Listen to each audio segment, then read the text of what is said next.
Dios les bendiga, hermanos. Pueden tomar asiento. Sean todos bienvenidos.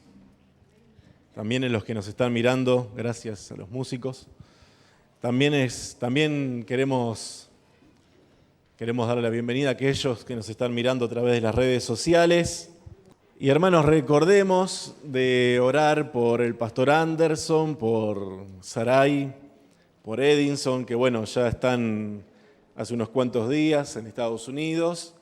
Y ayer creo que fue, o hoy temprano, no me acuerdo bien, empezó el campamento de los jóvenes, así que bueno, estemos orando por ellos. Le damos gracias a Dios porque bueno, ya tenemos acá al hermano Armando que está allá arriba y Miriam que andaba por ahí y vinieron muy bien. Pero sigamos orando por el pastor, por Elena y por el grupo que está ahora en aquel lugar, para que el Señor siga bendiciendo esa estadía en Israel. Acordémonos siempre también de estar orando por este conflicto en todo lo que es la zona de Israel, para que Dios ponga su mano de poder y para que muchos a través de esto puedan venir al conocimiento de la verdad y del Señor Jesucristo. Amén. Hermanos, el sermón de hoy o el mensaje de hoy es la segunda parte del mensaje del jueves pasado. Y el jueves pasado hablé de las características de un corazón endurecido. Las características de un corazón endurecido. Y hoy quiero ir a la segunda parte en cuanto a este tema del corazón y la palabra de Dios. Y para empezar, quería leerles una frase, una reflexión de un teólogo gallego de Vigo, que me impactó, una frase que él dijo hace un tiempo atrás. Él dijo: lo que valía ayer no vale hoy, pero hay algo que no varía en el tiempo.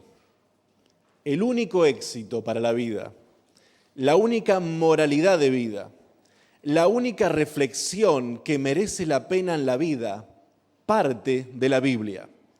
La única reflexión que merece la pena en la vida emana de la palabra de Dios de la Biblia. Y la Biblia es la palabra de Dios.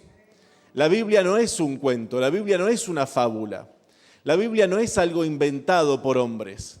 La Biblia fue escrita por hombres, pero fue inspirada por el Espíritu Santo de Dios. Fue inspirada desde Génesis hasta el Apocalipsis, los 66 libros inspirados por Dios. Fueron más de 40 escritores distintos, en distintos siglos, en distintos continentes. Distintas profesiones tenía cada uno, algunos eran reyes, otros profetas, otros gente del vulgo y sin estudio como Pedro, un pescador. Después tenemos a Pablo, que escribió gran parte del Nuevo Testamento y era un erudito, un hombre con un coeficiente intelectual elevado. Sin embargo, el Señor se vale de todo tipo de personas.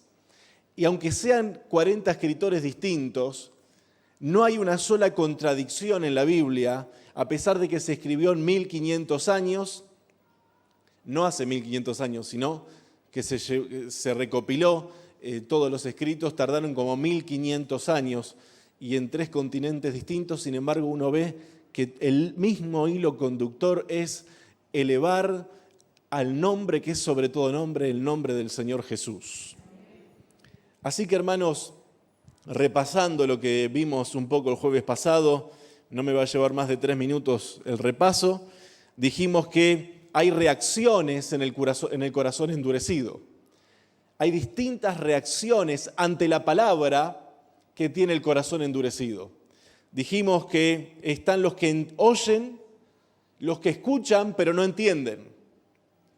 ¿Por qué no entienden? Porque tienen un corazón endurecido. La Biblia dice tienen el corazón engrosado. El profeta Isaías, hablando de eso, dijo tienen el corazón engrosado. Por eso oyen pesadamente. Por eso no pueden entender, no logran comprender las verdades de la palabra de Dios, porque tienen un corazón endurecido. El corazón duro, entonces, dijimos que oscurece el entendimiento. También dijimos que aquellos que tienen el corazón endurecido son los que oyen la palabra, pero no la creen. Ya no solo no la entienden, sino que no la creen. Y citamos el pasaje de Hebreos 4 que dice, porque también a nosotros se nos ha anunciado la buena nueva, el Evangelio, la buena noticia como a ellos, pero no les aprovechó el oír la palabra por no ir acompañada de fe en los que la oyeron. Dijimos también que el corazón endurecido tiene esta característica tercera, que son los que oyen con doblez de ánimo. Y hablamos de Ezequiel, ¿se acuerdan? Que la gente lo venía, se acercaba a escuchar la palabra, decían, qué hermosa voz que tiene Ezequiel, realmente parece un cantante romántico, qué hermosa palabra, qué lindo que predica, pero no ponemos en práctica lo que él habla. Esos son los que tienen un doble ánimo. Por un lado escuchan, pero por el otro la palabra no está controlando sus vidas. Y el último punto, en cuanto al corazón endurecido, son los que escuchan y resisten. Son los que están escuchando la palabra, pero en su interior están resistiendo a la palabra y están resistiendo al predicador. ¿Y saben qué? Los que predicamos la palabra muchas veces nos ha pasado que estamos dándonos cuenta o discerniendo cuando una persona está resistiendo al mensaje y cuando una persona está recibiendo el mensaje. Y por ejemplo, el primer mártir que hubo en la historia de la iglesia, que fue un joven llamado Esteban, dice que él comenzó a predicarle la palabra a los judíos, a los religiosos, a los fariseos, a los escribas, y dice que mientras él les predicaba la palabra, les anunciaba el evangelio, les decía que tenían que volverse a Cristo, que creer en él, que arrepentirse de sus pecados, y dice Hechos 7:54, oyendo estas cosas, se enfurecían en sus corazones. Hechos 7:54. Oyendo estas cosas, se enfurecían en sus corazones y crujían los dientes contra él. Esa fue una de las predicaciones de Esteban. Dice que mientras él le predicaba la palabra a los religiosos de esa época, dice que mientras este joven Esteban les exponía el camino de salvación, les exponía el evangelio, les exponía las buenas noticias, dice que mientras ellos estaban oyéndolo, se enfurecían en sus corazones y crujían los dientes contra él. Para que nosotros veamos a qué punto el ser humano puede resistir, que de hecho, después de crujir los dientes contra él, después de enfurecerse en sus corazones, dice la Biblia, si lo quieren lo pueden leer completo, el capítulo 7, que después de que ellos comenzaron a tener esas manifestaciones de enojo, de ira, de resistencia a la palabra de Dios, porque no es que estaban solamente resistiendo a Esteban, estaban resistiendo a la palabra, estaban resistiendo a la palabra. Tengo el testimonio, me acuerdo, hace algunos años atrás, que siempre íbamos a predicar a la casa de una familia en la iglesia, y en esa casa había una joven inconversa, no quería saber nada de las cosas de Dios, pero bueno, no sé si la abuela la obligaba o ella quería, se hacía presente cada martes en las reuniones a las 8 de la noche. Y me acuerdo que yo predicaba y yo a veces oraba, Señor, que esta chica hoy no esté en el culto, porque yo sé que estoy predicando y está resistiendo, está viendo una guerra espiritual. Yo sé que ella no está recibiendo la palabra, sino que está resistiendo a todo lo que estoy diciendo.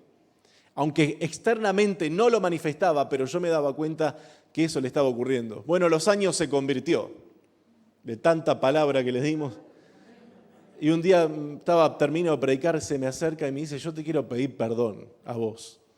Y digo, ¿por qué me tenés que pedir perdón? Porque estuviste años yendo a la casa de la abuela y años ahí sentada odiándote por lo que estabas hablando.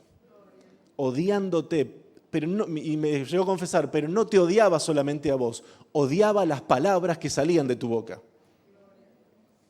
Bueno, hoy esa joven, el Señor está tratando con ella, está teniendo un encuentro con el Señor, y Dios está haciendo su obra maravillosa. Pero yo me acuerdo que, aunque ella no me lo hubiese confesado, yo sabía que me resistía. Y a veces le decía a mi esposa, antes de ir, voy con tanta pesadez, porque sé que va a estar ella y sé que va a estar resistiendo la reunión. Entonces me iba lleno de oración, Señor, poné tu mano, mandá tus ángeles, metele una espada, qué sé yo, hace algo. Y al final la espada aguda le penetró en el alma y ahora está, bueno, ahora mismo ella venía de una vida muy mala y bueno, ella se entregó al Señor, tuvo muchos años consumiendo cocaína y una vida muy pecaminosa, muy promiscua, de mucho pecado realmente, y hoy por hoy ella está internada en un lugar cristiano, en una granja cristiana, donde, bueno, sigue en ese proceso y en ese trato de Dios. Pero yo me acuerdo cómo resistía a la palabra. De hecho, una vez estaba predicando y golpeó la mesa y se fue corriendo a su cuarto. Y allá atrás fui yo también atrás, pero le pedí a la abuela que me acompañara. El pastor se mete en el cuarto de la nena, no quedaba bien. Entonces le pedí a la abuela que me acompañara y allí en el cuarto oramos y después salió y la palabra fue haciendo su obra. Pero esos son corazones que resisten a la palabra. Son corazones que están escuchando, pero están resistiendo. Me recuerdo el testimonio del evangelista Nicky Cruz cuando David Wilkerson fue a predicarle, que hay un libro muy conocido, Corre, Nicky, corre. Y el David Wilkerson fue a predicarle la palabra y dice que mientras David Wilkerson le hablaba al evangelio, este pandillero, ahora ex pandillero, ahora es un evangelista, pero en aquel entonces era un pandillero y de los más bravos, comenzó a golpear a David Wilkerson, le reventó la cara contra la pared, lo dejó ensangrentado. Y David Wilkerson, tirado en el suelo, lo mira y le dice: Nicky, aunque me cortes en 1000 pedazos, cada uno de esos pedazos te va a decir, Cristo te ama. Pero él ahí, ese pandillero, estaba resistiendo al mensaje, pero el amor de Dios pudo más. El amor de Dios pudo más. Y hoy Nicky Cruz no es más un pandillero, es un evangelista usado en las manos de Dios, que de hecho hace algunos días estuvo en Madrid con Marcos Vidal y un montón de otros predicadores, estuvo predicando la palabra de Dios en Madrid. Y hermanos, ahora quiero hablar ya no tanto del corazón endurecido, sino de características de un corazón que ha sido enternecido por la presencia de Dios. Un corazón que ha sido enternecido por la misma presencia de Dios. Y algo fundamental que tiene ese corazón enternecido es que cuando escucha la palabra, cuando escucha la Biblia, no solamente está pensando que la Biblia es la Biblia, sino que está pensando que la Biblia es la palabra de Dios. Está creyendo en su corazón que la Biblia es la palabra de Dios, viva y eficaz, y más cortante que toda espada de doble filo. Primera Tesalonicenses, capítulo 2, versículo 13. Y acá tenemos el ejemplo de los creyentes en Tesalónica. Quizás si podemos ir unos versículos antes, a partir del versículo 10.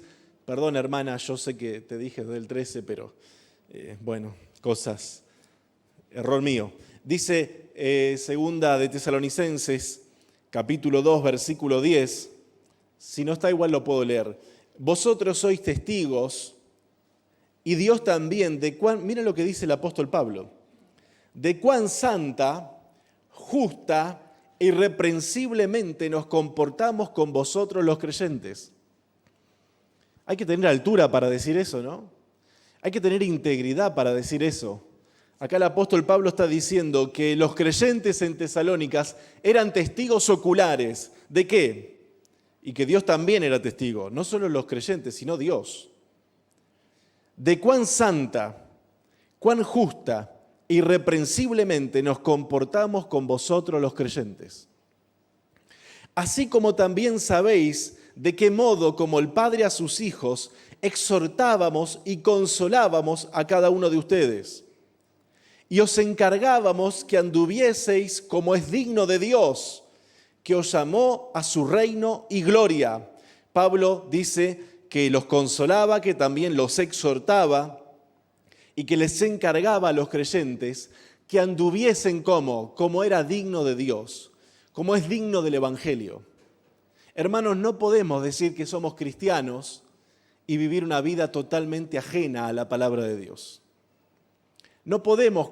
¿Saben por qué hay mucha gente que no quiere acercarse al Evangelio?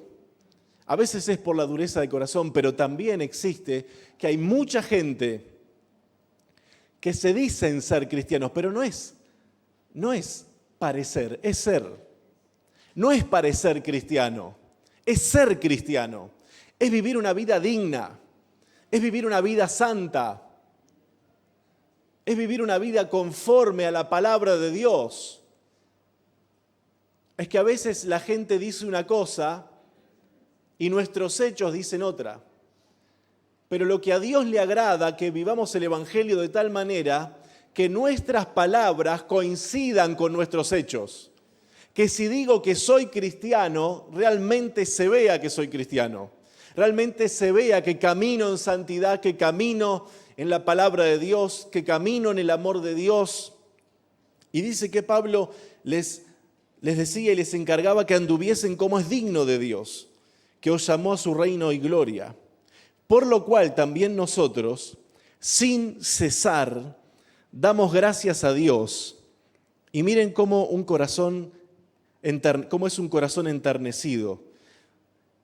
De que cuando recibisteis la palabra de Dios, que oísteis de nosotros, la recibisteis no como palabra de hombres, sino según es en verdad la palabra de Dios.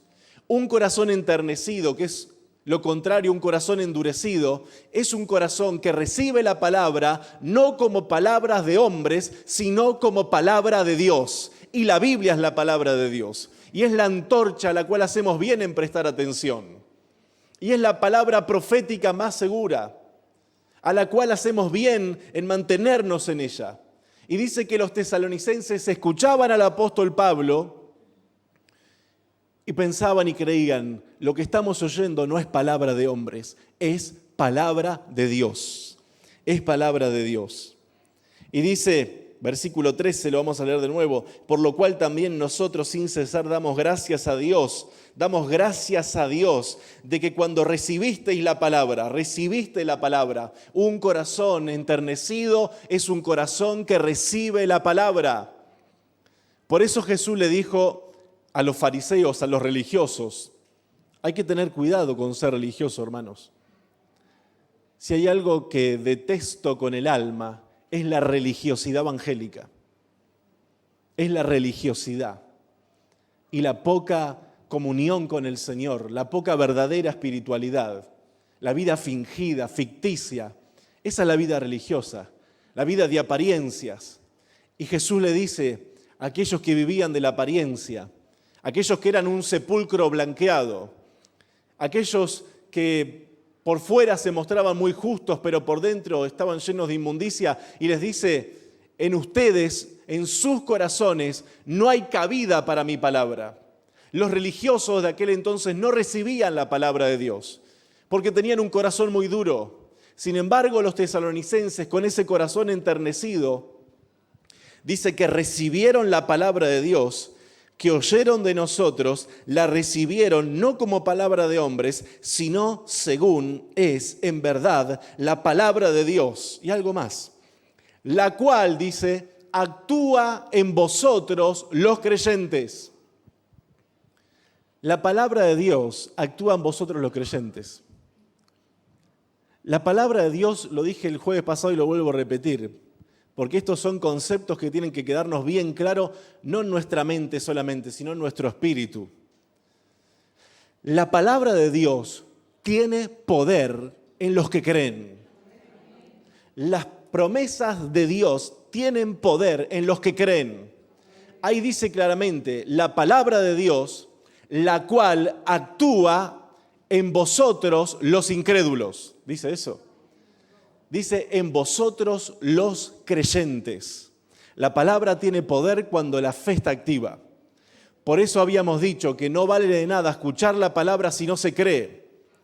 No vale de nada escuchar el mensaje si no estoy creyendo, si hay incredulidad en mi vida. Y si la hay que reprenderla en el nombre de Jesús y pedirle al Señor, aumenta mi fe. Pero ahí dice que ahí la palabra actúa. En griego en realidad lo que está diciendo es que la palabra de Dios tiene poder para energizar la vida del creyente, para darle poder, para darle vigor a la vida del creyente, no a cualquiera, a los que creen. Entonces, el primer punto para el corazón enternecido es que recibe la palabra y la recibe no como palabra de hombres, sino como palabra de Dios, como palabra de Dios. Segundo,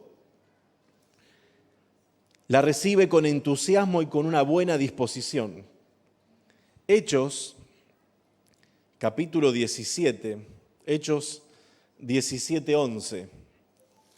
Hechos 17:11 dice, hablando de los de Berea, los bereanos, y estos, dice, los creyentes en Berea, eran más nobles que los que estaban en Tesalónica.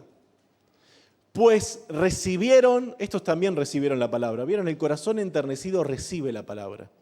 El corazón endurecido resiste la palabra. Pues recibieron la palabra con toda solicitud, escudriñando cada día las Escrituras para ver si estas cosas eran así. Antes se les llamaba nobles a aquellos que querían escudriñar si lo que se les estaba diciendo era cierto. Hoy no, hoy, hermanos, hay un cáncer que se está extendiendo por las iglesias, que es donde la gente, sin escudriñar, dice a todo amén. A todo le dicen amén. Y yo siempre tenía un dicho en la iglesia que pastoreaba, y yo les decía, hermanos, aunque yo me pare a predicar, y ustedes me conozcan hace años, vean siempre, escudriñen siempre que lo que les estoy enseñando realmente esté en la palabra de Dios. Y los de Berea, los bereanos, el Señor, el Espíritu Santo inspiró al que escribió Hechos y le dijo que pusiera que los de Berea eran nobles, porque ellos no le decían todo amén a lo que los apóstoles le decían, sino que escudriñaban cada día las Escrituras, no de vez en cuando, no solo el domingo, no solo el día jueves en el estudio bíblico, cada día esos creyentes tenían contacto con la palabra de Dios. Una vez un pastor fue invitado a la casa de un matrimonio a cenar y comieron, leyeron un rato la palabra y había una cuchara muy especial en esa casa que el pastor la agarró y la metió dentro de su Biblia y se la llevó. Se robó la cuchara. Perdón, adentro de su Biblia no, la guardó dentro de la Biblia del matrimonio. La guardó dentro de la Biblia del matrimonio. Y ellos pasaron los meses y ¿dónde está la cuchara? Y para mí que se la robó el pastor, se la llevó para su casa, hasta que al año se arman de valor y le dicen, pastor, el día que usted vino a cenar, nos desapareció una cuchara, que era así, era una cuchara especial. Y el pastor los mira y le dice, yo no me llevé la cuchara, la metí adentro de la Biblia de ustedes. Lo que quería decir que habían estado un año sin leer la palabra de Dios. Un año sin leer la palabra de Dios. Hermanos, yo soy una persona que lee muchos libros. Puedo pasar horas enteras leyendo. Pero mi libro predilecto, el principal, y al que no puedo pasar un solo día sin leer es la palabra de Dios. De hecho, yo empecé a leer la Biblia sin ser cristiano. Sin ser creyente empecé a leer la palabra de Dios. Leía 1 hora y media por día, con 15 años de edad, con mi padre comunista y con mi madre atea. Y yo leyendo la Biblia, que mi madre decía, mi madre siempre tenía un dicho, hay 2 cosas que nunca quise que sean ustedes, curas y militares, porque mi madre es de izquierda. Bueno, ya se va a convertir. Pero ni curas ni militares, decía. No, pero la Biblia es otra cosa y no necesariamente tengo que ser cura. Y me acuerdo que ahí empecé a leer 1 hora y media. Cuando llegué a los evangelios, había experimentado en mi vida el nuevo nacimiento. el poder del Espíritu Santo usando la palabra para convertir mi alma. Y acá dice que estos bereanos eran nobles porque escudriñaban en la palabra. Hermanos, escudriñar no es solamente leerla, es también estudiarla. Y hoy, hermanos, no tenemos excusa porque hoy tenemos Biblia de estudio, tenemos libros con comentarios, tenemos Matthew Henry, tenemos Biblias de todo tipo, Matthew Henry, ¿no? Tenemos Biblia de todo tipo, tenemos traducciones. Algunos dicen, no entiendo esta traducción, viste que habla raro, vosotros sois testigos y esto y lo otro, parece que somos gallegos todos, españoles, pero tenés otras traducciones, tenés muchas traducciones que podés entender incluso un poco mejor, tenés la Biblia de las Américas y otras traducciones. Entonces, hoy no tenemos excusas para no estudiar la palabra de Dios, para no escudriñar la palabra de Dios.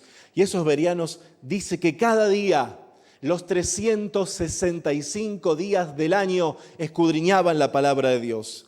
Pero dice que cuando ellos recibieron la palabra, dice, y estos eran más nobles que los que estaban en Tesalónicas, pues recibieron la palabra con una característica, con toda solicitud. Y yo estuve mirando las distintas traducciones, qué quería decir con toda solicitud. Y hay una traducción que dice que recibieron la palabra con mucha atención. ¿Estamos prestando atención hoy a la palabra? ¿Alguno está pensando en qué va a comer en un rato? ¿El bocadillo de pollo que se va a comer? Con mucha atención, dice otra traducción, recibieron la palabra muy contentos. Recibieron la palabra de buena gana. Ellos no estaban pensando, ¿cuándo va a terminar este Pablo de predicar? Que ya tengo sueño, que tengo que irme a mi casa. No, ellos tenían buena gana. Recibieron la palabra gustosos, con entusiasmo. Otra traducción dice, recibieron la palabra dispuestos, con toda avidez. Y la última que me fijé, porque hay muchas traducciones, no iba a fijarme en todas, dice que recibieron la palabra con gran interés. Con gran interés. Ese es un corazón receptivo. Tenemos que orar que Dios quebrante los corazones de piedra. De hecho, la Biblia dice que la palabra de Dios es como martillo que quebranta la piedra. La palabra de Dios es como martillo que quebranta la piedra. El domingo tuve una experiencia mientras predicaba. Vi una persona que yo no la había visto antes, que estuvo muy como duro, endurecido, no sé, estaba raro, como que no estaba, como que parecía que se quería ir. Pero me acuerdo que subí a predicar y cuando empecé a hablar, esa misma persona, su rostro comenzó a transformársele. Con un rostro, estaba así duro al principio, pero después cuando en la exposición de la palabra, su rostro empezó a cambiar. Y se lo notó más enternecido, más abierto, con mucha atención, lo vi con mucho interés en lo que se estaba hablando. Y a lo último hasta levantó la mano para recibir a Cristo en su corazón.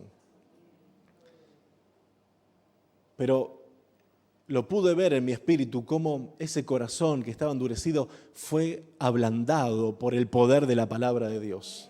Por el poder de la palabra de Dios, no por el poder del predicador.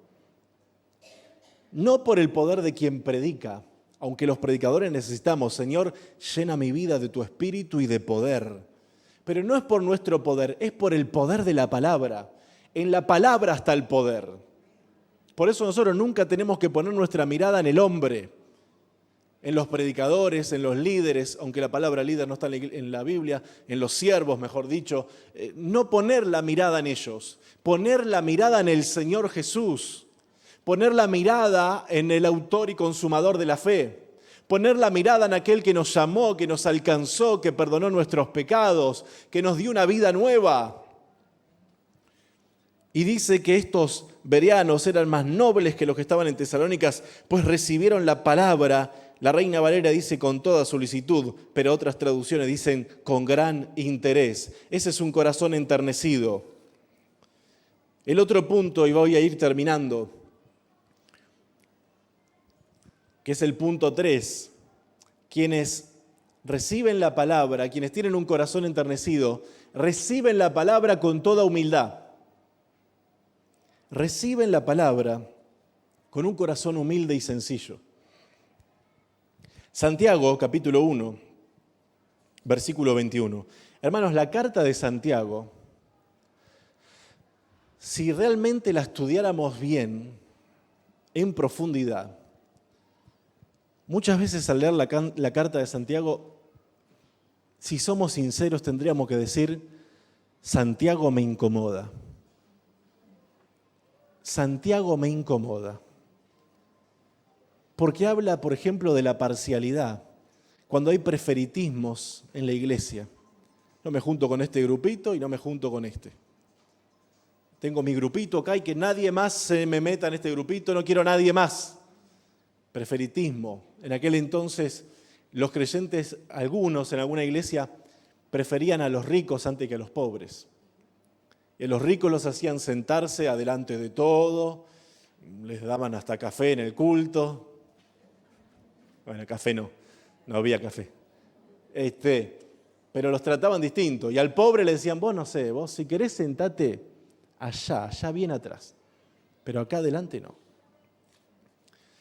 Y había como ese preferitismo entre las clases sociales. Aunque a mí me parece aberrante, de paso lo digo, decir este de clase alta, este de clase baja, este de clase media, porque es como decir que el pobre es clase baja. A veces tenemos que sacarnos cosas, resetear la mente, porque no hay clase baja ni alta. Delante de Dios somos todos iguales, y somos todos objetos del amor de Dios. Pero Santiago tiene expresiones en la palabra. Por ejemplo, dice que cuando en una casa hay muchas peleas, muchos celos, mucha gritería, dice que en esa casa se está manifestando una sabiduría que es animal, terrenal y diabólica. Entonces hay muchas cosas que dice Santiago que si nosotros las traemos a nuestra vida, muchas veces pueden incomodarnos. Pero está bueno cuando la palabra nos incomoda a veces. Está bueno sentirnos incomodados, redargüidos por la palabra de Dios. Está bueno, hermanos, yo sé que a veces no son muy populares los predicadores que son así tan fuertes. Me viene a la cabeza que uno de los pocos predicadores que habla fuerte y sin pelos en la lengua es Manolo y es popular, pero debe ser algo distinto. Pero en realidad quienes hablan así tan fuerte como él no suelen tener mucha audiencia. De hecho, a mí me pasaba que por muchos años, siendo pastor, mucha gente venía a la iglesia y no aguantaban, se iban porque para ellos la palabra era muy fuerte. Y no aguantaban. Y claro, se iban con excusas, porque muchas veces cuando la persona está endurecida y viene a un lugar como este donde está hermosa la alabanza, tenemos los mejores músicos de la isla. Es cierto. Pero la parte de la palabra, sabemos bien que es fuerte y que muchas veces parece como que estuviéramos ahí escuchando la palabra y parece que nos entran hormigas por todos lados, empezamos a incomodarnos en el banco, pero a veces pasa que la gente no aguanta y se va, entonces ¿qué dicen? No, me voy porque en la iglesia no hay amor y no me tratan bien, o qué sé yo, muchas excusas, pero en realidad es un corazón endurecido que no está recibiendo la palabra de Dios. Y Santiago escribe y dice en el capítulo 1, versículo 21, por lo cual desechando toda inmundicia y todo resto de malicia, esto le dice a los creyentes, lo que quiere decir que a veces se nos puede pegar algo de inmundicia a nuestra vida y algo de malicia. No, ustedes no porque son muy santos. Esto me pasa a mí nada más, que soy un vil pecador. Por lo cual, desechando toda inmundicia y todo resto de malicia, recibid con humildad la palabra implantada, que es poderosa para salvar vuestras almas. ¿Por qué el enemigo se opone a la predicación de la palabra?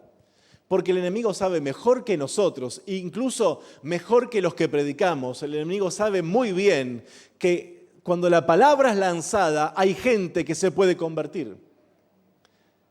De hecho, no lo leímos, pero en 1 Tesalonicenses 2, 13 en adelante, dice que, no lo vamos a buscar, que cuando los tesalonicenses recibieron la palabra de Dios, que dice que la recibieron como palabra de Dios, los religiosos de esa época se levantaban, sigue diciendo ahí, y no querían que los apóstoles sigan predicando el mensaje, porque no querían que la gente se salvara. Es que hay fuerzas demoníacas y satánicas que quieren impedir el avance de la palabra de Dios. Porque el diablo sabe mejor que nosotros que hay poder en la palabra, que hay poder en la palabra. Y acá dice, por lo cual, desechando toda inmundicia y todo resto de malicia, recibid con humildad la palabra implantada. Hermanos, la humildad es una característica fundamental en la vida del cristiano. Porque la Biblia es muy clara.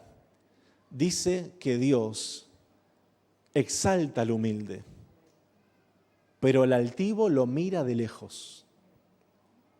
Al que tiene un corazón enorgullecido, al que tiene un corazón altivo, al que tiene un corazón pedante, soberbio, Dios lo mira de lejos. Se aleja de esa persona, pero al humilde lo exalta. Al humilde lo exalta. Y para recibir la palabra, una de las cosas que necesitamos es humildad. Y anoté algunas características que tiene el humilde. Primero, el humilde no anda diciéndole a todo el mundo que es humilde. Hay gente que está orgullosa de lo humilde que son. Están orgullosos de la humildad que tienen. Entonces, creen que es una característica que tienen. Miren, hermanos, yo no sé si soy humilde o no. Nunca me di cuenta de eso. Pero mucha gente me dice, no, nos gusta acercarnos porque te notamos con esa humildad, qué sé yo, esa transparencia. Pero yo me doy cuenta porque otros me dicen, si no, ni cuenta me doy de eso. Pero el humilde no anda haciendo alarde de su humildad. El humilde es enseñable. El humilde no cree que lo sabe todo. El humilde es enseñable. El humilde no anda creyendo, no, yo ya lo sé todo, yo no necesito a nadie.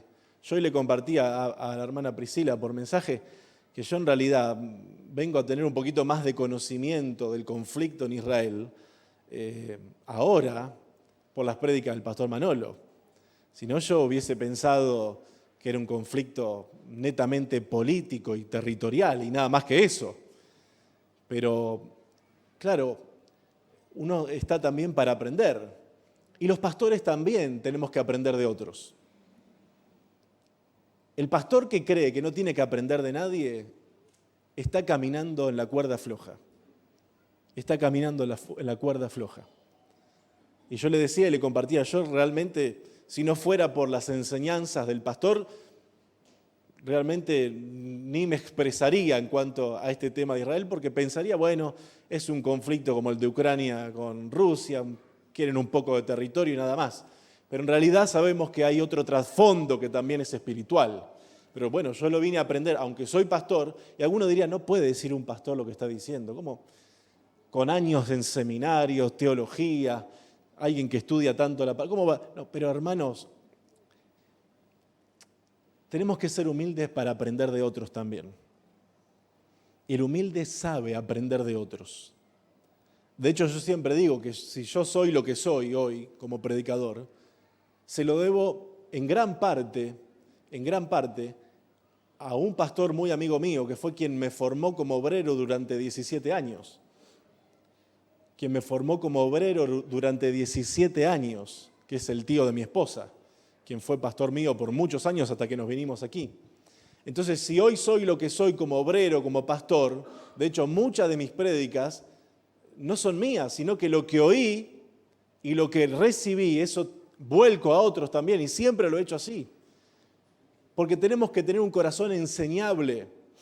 No, lo que pasa es que yo a mí me enseña solo el Espíritu Santo, Él viene como una paloma y se posa sobre mí, me va enseñando todo. No, eso no es cierto. Si bien es cierto que el Espíritu Santo nos enseña, pero usa personas para formar nuestra vida. Y cada uno de nosotros, si somos humildes, si no, nos vamos a dar cuenta que somos el producto de la siembra de otros. Que somos el producto de la siembra de otros. Pero un corazón humilde es un corazón enseñable, es un corazón que no cree que lo sabe todo, es un corazón que reconoce sus carencias, que reconoce sus errores, sus faltas, sus pecados. Hay gente que tiene tan mal gestionadas las emociones que le echan la culpa a todo el mundo. Y eso pasó en el huerto del Edén. Cuando Adán y Eva pecaron, Dios se paseaba por el huerto, Dios ya sabía todo. Y Dios le llama a Adán y le dice, che, ¿dónde estás, Adán? Que no te veo por ningún lado. Bueno, che no le dijo. Yo vi que allá están comentando que che no le dijo. Una traducción mía. ¿Dónde estás, Adán? Que no te veo por ningún lado. Pero Dios sí sabía dónde estaba. Lo que pasa es que Dios quería que Adán se expusiera y Dios le gusta que nosotros nos expongamos ante su luz. Y dice que Adán salió del escondite que tenía y tenía unas hojitas por ahí. Se habían hecho la primer bañador del mundo. Un par de hojas ahí, que apenas tapaban. Y dice que salieron los dos del escondite donde tenían. Y ¿qué hiciste, Adán? ¿Y Adán qué hizo? La mujer que vos me diste. Y uno dice, le echó la culpa a Eva. No solamente le echó la culpa a Eva, le echó la culpa a Dios, porque dice la mujer que vos me diste. Qué fácil que es echarle la culpa a otro. En vez de reconocer el error. Miren, hermanos, no hay nada más lindo en la vida que reconocer cuando nos equivocamos, que reconocer cuando metemos la pata. Aunque nuestra reputación se venga al piso, pero miren, hermano, eso es parte de la humildad y Dios levanta al humilde. Pero la persona soberbia no reconoce y siempre lo que le pasa es culpa de otro. O reaccioné así por tu culpa, que a veces pasa en los matrimonios, por ejemplo.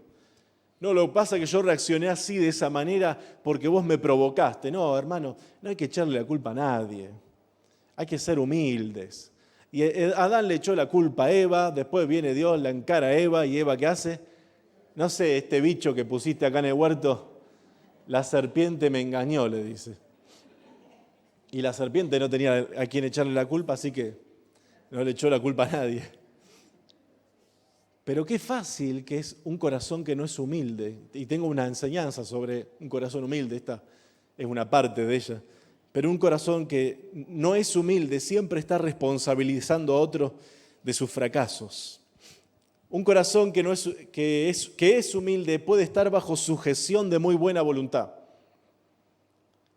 De muy buena voluntad. Cuando nosotros llegamos el año pasado acá, en mayo del año pasado, ya va a ser un año, estando ahí atrás de la columna le dije al pastor Manolo, mirá, por muchos años tuve otro pastor que es el tío de mi esposa, aparte que es mi mejor amigo, lo que sea. Pero ahora estoy acá en otra iglesia, así que ahora te encargo algo, tenés que ser mi pastor.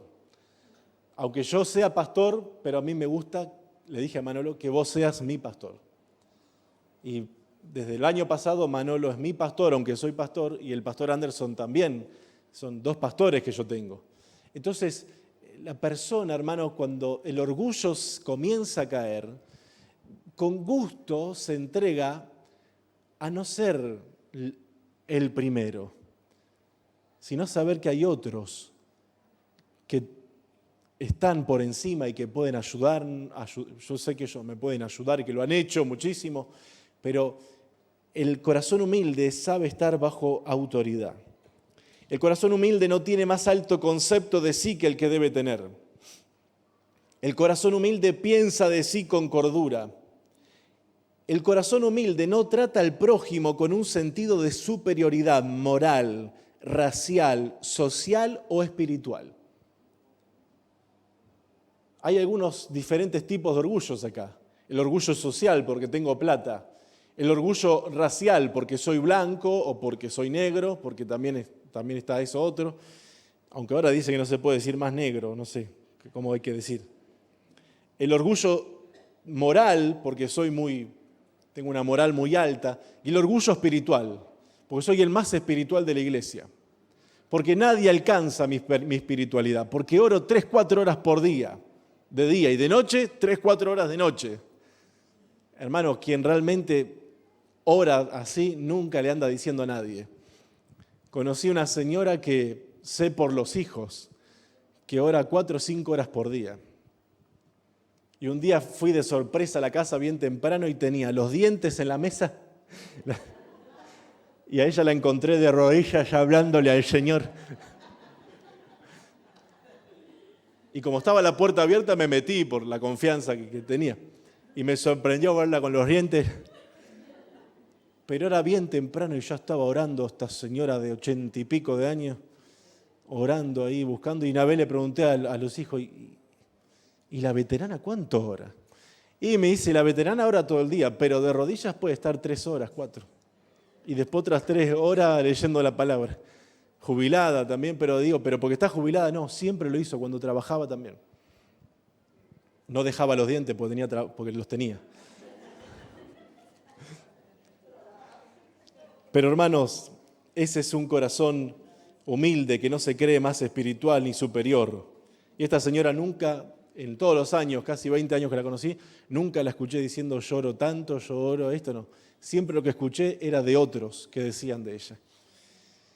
Y por último, un corazón humilde es un corazón que sabe que solo Dios es digno de toda gloria, honra y alabanza. Y en ese corazón humilde habita la palabra de Dios, porque dijimos en Santiago 1:21, y los músicos pueden estar pasando, Santiago 1:21, recibieron la palabra con un corazón humilde y sencillo, desechando toda inmundicia y todo resto de malicia, recibid con humildad la palabra implantada, que es poderosa para salvar vuestras almas. La palabra implantada que es poderosa para salvar vuestras almas. Mateo 7:24 dice, por tanto, cualquiera que oye estas palabras mías y las pone en práctica, será semejante a un hombre sabio que edificó su casa sobre la roca. Otra traducción dice a un hombre prudente. Y cayó la lluvia, vinieron los torrentes, soplaron vientos y azotaron aquella casa, pero no cayó porque había sido fundada sobre la roca. Fundada sobre la roca. Y el último punto es ese. Los que oyen, los que creen y los que obedecen a la palabra. Los que oyen, los que creen y los que obedecen. ¿Quiénes tienen un corazón enternecido? Los que oyen la palabra, los que creen la palabra y los que obedecen a la palabra. Ellos tienen un corazón enternecido. ¿Y por qué, hermanos, quise explicar todo esto?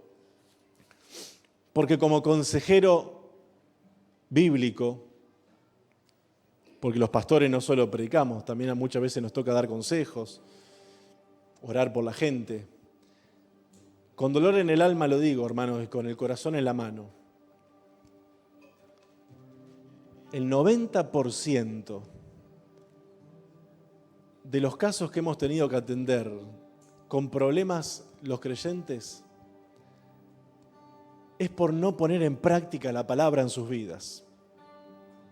Si los matrimonios tomaran en serio la palabra de Dios, no tendría que haber consejería matrimonial. Porque no habría los conflictos que hay en los matrimonios cristianos. Y me duele en el alma decir que la misma cantidad de divorcios en el mundo también hay en la iglesia evangélica. Pero si los matrimonios en el hogar, porque algunos tienen un hogar y otros tienen una casa, que es distinto. Yo no tengo casa propia aquí, pero sí formado allí arriba un hogar. No tengo casa propia, de hecho, posesiones acá en España no tenemos más que lo opuesto. Pero sí hemos formado un hogar. Y si me dan a elegir entre tener una casa, como la que tenemos en el Uruguay, que tengo 2 casas grandes, pero si me dan a elegir entre esas 2 casas grandes y un hogar, aunque la casa sea más chica, me quedo con el hogar. Porque en el hogar se manifiesta la presencia de Dios. En el hogar se manifiesta la presencia de Dios. Y vuelvo a repetir, si en la familia, los padres de familia, el hombre y la mujer, tomaran en serio, fueran a Efesios, por ejemplo, y el marido leyera: maridos, amad a vuestras mujeres, como Cristo amó a la iglesia y se entregó por ella. Si los maridos agarraran ese versículo para tomarlo en serio, para practicarlo, lo digo delante del Señor y no estoy mintiendo y es la realidad, la casa sería una antesala del cielo. Si los maridos agarrarían a su esposa para decirle que es todos los días que es la más linda, que es esto, que es lo otro, y se entregarían. Porque ahí dice que como Cristo amó a la iglesia y se entregó por ella.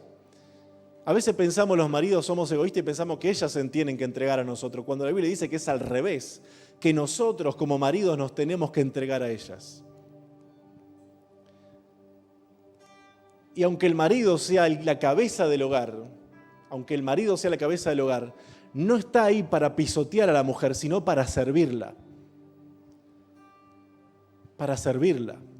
Yo siempre digo, yo soy un siervo de Dios, pero también soy un siervo de mi esposa. Y me encanta servirla. Y me encanta que esté bien. Porque si ella está bien, yo estoy bien. Si ella está mal, yo estoy mal. Pero si está bien, yo estoy bien. La Biblia dice: maridos, amen a vuestras mujeres. Los maridos amen a sus mujeres como Cristo amó a la iglesia. Y la mujer, sujétese a su marido, respételo. El hombre busca respeto, la mujer busca amor. El hombre busca respeto. Vieron que el hombre no necesita que la mujer esté todos los días diciéndole: te amo, sos el más lindo, sos... Para eso no lo decimos nosotros mismos. Mira, qué lindo que sos. No necesito que mi esposa me lo diga todos los días. Pero el hombre busca el respeto.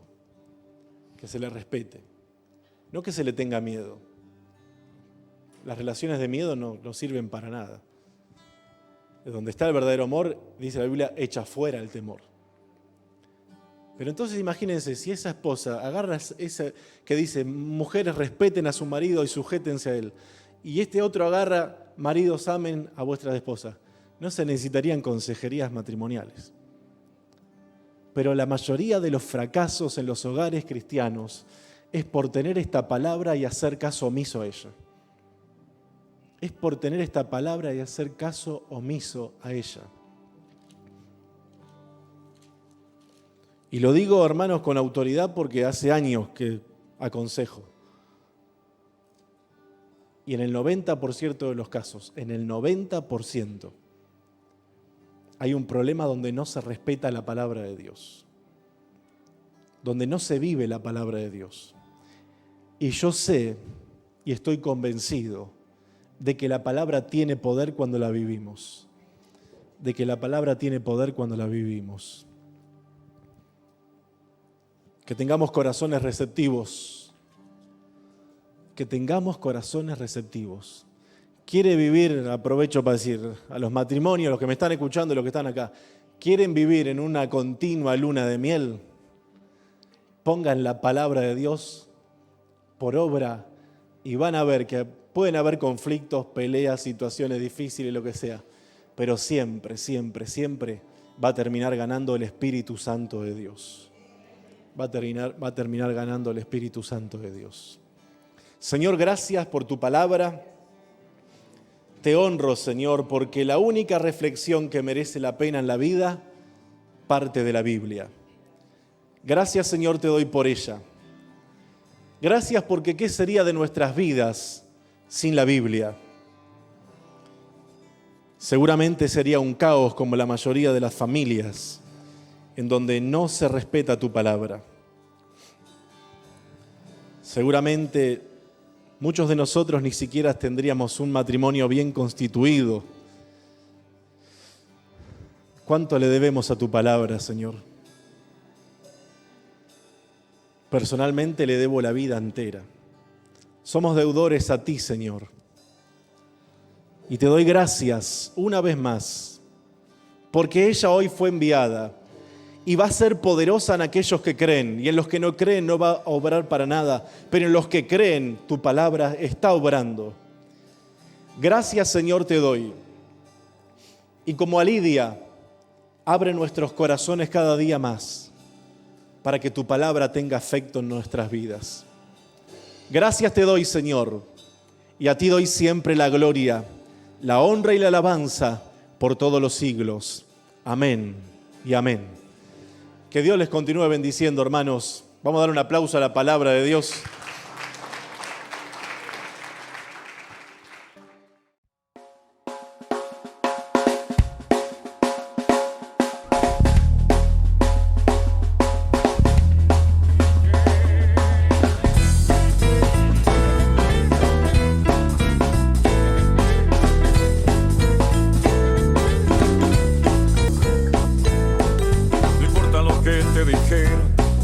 No importa lo que te hicieron, tienes que aprender a descansar en Dios.